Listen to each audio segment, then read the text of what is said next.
Well, this morning, online crowdfunding website GoFundMe dropped their Year in Help, which is a report looking at all of the donations that were given and asked for on the website this year.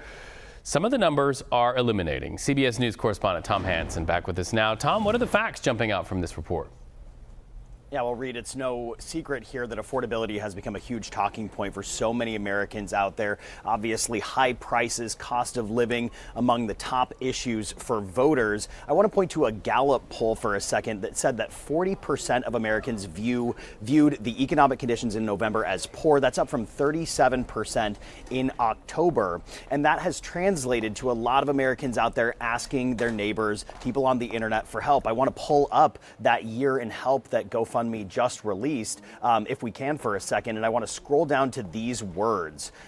You see that most common words in fundraiser descriptions: work, home, bills, food, love, care. Those are essential expenses. Rent, we're talking about, utilities, groceries, those all have jumped 20% this year, and that's after those same kinds of fundraisers quadrupled last year. So you're seeing a huge spike in the people who are asking for help. Obviously, a lot of people out there in need of covering those basic expenses that we all face. Now, the platform, I also want to point to, experienced nearly a six-fold spike in food-related fundraisers between the end of October and the first weeks of November. Obviously, that doesn't just happen in a vacuum. That is linked to those SNAP benefits going away for so many Americans in need. So on one end, obviously some dire straits for a lot of people out there who need those basic expenses covered or need help making ends meet. On the other end, a lot of people out there donating to these crowdfunding campaigns, which means that, the spirit of giving